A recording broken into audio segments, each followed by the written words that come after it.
बिस्मिल्लाहिर्रहमानिर्रहीम, अस्सलाम वालेकुम। इस वक्त अमेरिका और चाइना के दरमियान बड़े लेवल का महाज गर्म हो चुका है और साउथ चाइना के अंदर आप समझ लीजिए नई जंग की तैयारी सर पर खड़ी है।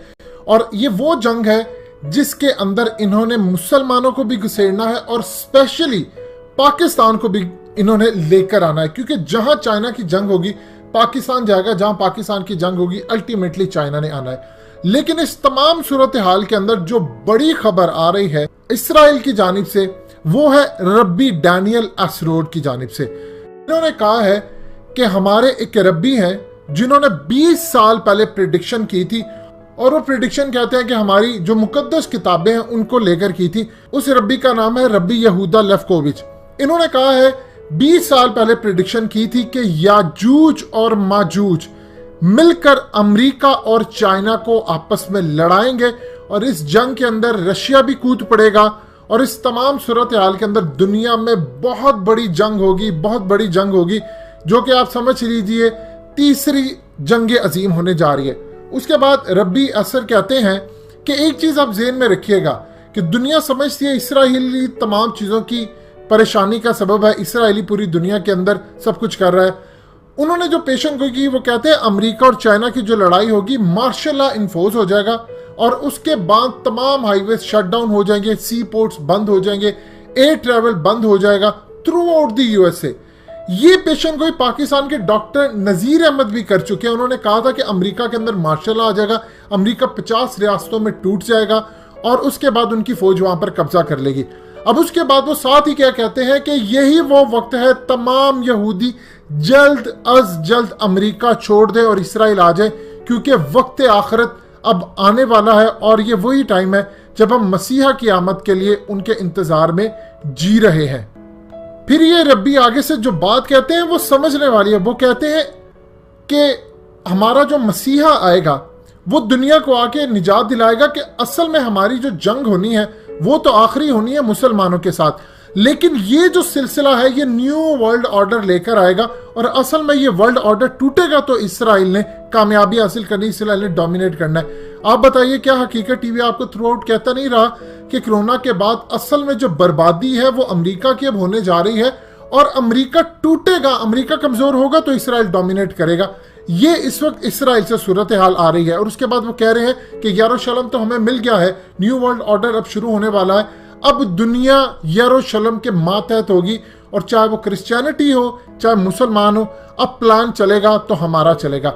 ये तो इसराइल की तरफ से होगी। अब आते हैं मुसलमानों की तरफ कि असल में याजूज माजूज क्या है और ये जो जंग कहां पर होने जा रही है चाइना और अमेरिका की, वहां पर क्या सूरत हाल है। एक चीज ध्यान में रखिएगा, अमेरिका कभी अपनी सरहद के अंदर जंग नहीं लड़ता और आज तक अमेरिका ने कोई जंग जीती भी नहीं है। जो जंगें जीती है फसाद मचाता है, तबाही करता आता है। ये आपकी स्क्रीन पर मैप चल रहा है। असल में ये चाइना के बिल्कुल सामने आता है साउथ चाइना सी, यहां पर ये जंग लड़ी जानी है। जो सर्कल आपको नजर आ रहा है और यहां पर पानियों में इन्होंने जंग लड़नी है। इसके लिए पाकिस्तान को भी इसमें शामिल करेंगे और पूरी दुनिया में आने वाला है बड़ा माशी बहरान जो कि पूरी दुनिया को तबाह बर्बाद कर देगा। देखिए सूरह इसरा के अंदर आयत नंबर 104 में अल्लाह पाक ने फरमाया, बनी इसराइल से कहा कि तुम इस मुल्क में रहो, जब आखिरत का वक्त आ जाएगा तो हम तुम सबको जमा कर लेंगे। इससे बड़ी पेशन गोई मुसलमानों के लिए क्या हो सकती है कि बैतुल मुकद्दस में आकर वो आबाद हो गए। और अब आप जरा गौर कीजिएगा, हदीस शरीफ के अल्फाज हैं, बैतुल मुकद्दस की आबादी मदीना की वीरानी होगी और मदीना की वीरानी बड़ी जंगों का ज़हूर। आपको यरूशलेम के अंदर आबादी होती, बैतुल मुकद्दस में आबाद हो गए यहूदी, मदीना चाहे कोरोना की वजह से आपको वीरान होता नजर आए, पूरी दुनिया वीरान है, लेकिन जिक्र मदीना का हम ले रहे हैं तो इसलिए वहां पर बात होगी, आपको वीरानी नजर आई। अब उसके बाद बड़ी जंगों का ज़हूर, और उस हदीस को भी ज़हन में रखिएगा कि हर आने वाला दौर पिछले से बुरा है। ये चीज हो गई। अब आते हैं याजूज माजूज की तरफ। हमेशा से यहाँ पर लोग गलत गाइड करते रहे, याजूज माजूज चाइनीज है, ये है वो, ऐसी कोई बात नहीं है, ये यहूदी ही है वो याजूज माजूज। इलामा इकबाल का शेर है जो आपकी स्क्रीन पर चल रहा है, खुल गए याजूज और माजूज के लश्कर तमाम। इलामा इकबाल को अल्लाह पाक ने दिखा दिया था कि याजूज माजूज को पावर दे दिया, उसी वक्त वो खुल गए थे।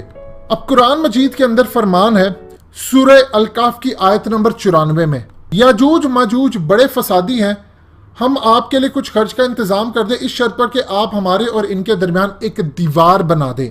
फिर सूरह अंबिया की आयत 96 में दर्ज है, यहां तक कि याजूज और माजूज खोल दिए जाएंगे और वो हर बुलंदी से दौड़ते आएंगे। ये हर बुलंदी क्या है? ये आपकी सैटेलाइट है। आज दुनिया की तमाम मीडिया सैटेलाइट प्रोपेगेंडा हो, चाहे वो लड़ाई के लिए हो, कुछ भी हो, किन कंपनीज की मलकियत है? इन यहूदियों की मलकियत है। फिर मसनद अहमद की एक हदीस है 9666, उसमें हजूर पाक सल्लल्लाहु अलैहि वसल्लम के बारे में फरमाया कि आप सल्लल्लाहु अलैहि वसल्लम का चेहरा सुर्ख था, फरमा रहे थे कि अरबों के लिए इस शर की वजह से हलाकत है जो करीब आ गई है। आज याजूज माजूज की दीवार से इतना हिस्सा खोल दिया गया है। आप सल्लल्लाहु अलैहि वसल्लम ने हल्का बनाकर दिखाया। देखिए, याजूज माजूज दज्जाल के जो एजेंट्स हैं ये यहूदी हैं। अब इस तमाम सूरत हाल में चाहे जंग अजीम हो, दोम हो, इन्होंने हमेशा बर्बादी की और ये अमन के नाम पर पूरी दुनिया में दौड़े। और ये जिनको बहुत सारे लोग जो अमेरिका के अंदर डीप स्टेट है, ये उन्हीं में भी रहते हैं। अब सूरत हाल ये है कि चंद लाख यहूदी नहीं बल्कि पूरा आलमी निज़ाम है और पूरी दुनिया में अपनी जड़ें मजबूत कर चुका है। और ये याजूज माजूज दज्जाल की आमद से पहले इस निज़ाम को मजबूत करने के लिए निकाले गए हैं। आपको पता फिर वो हदीस का कि आदमी सुबह को मोमिन होगा और शाम को काफिर होगा। यहूदियों में जो सहूनियत है जिसको हम ज़ायनिस्ट कहते हैं, जो कि पूरी दुनिया के अंदर जिनका निज़ाम है, कट्टर किस्म के जो बर्बादी लाना चाह रहे, जो मसीहा की आमद का वेट करें, असल में ये याजूज माजूज के लोग हैं जिसको पूरी दुनिया के अंदर अल्लाह पाक ने इतनी पावर्स दे दी हैं कि अब ये पूरी दुनिया में डोमिनेट करेंगे। मुसलमानों की तबाही होगी और ये हर तरफ अरूज लाएंगे। फिर इनका मुकाबला करने के लिए जो आखिरी ज़माना आखिरत की जंगें होगी वो होनी है।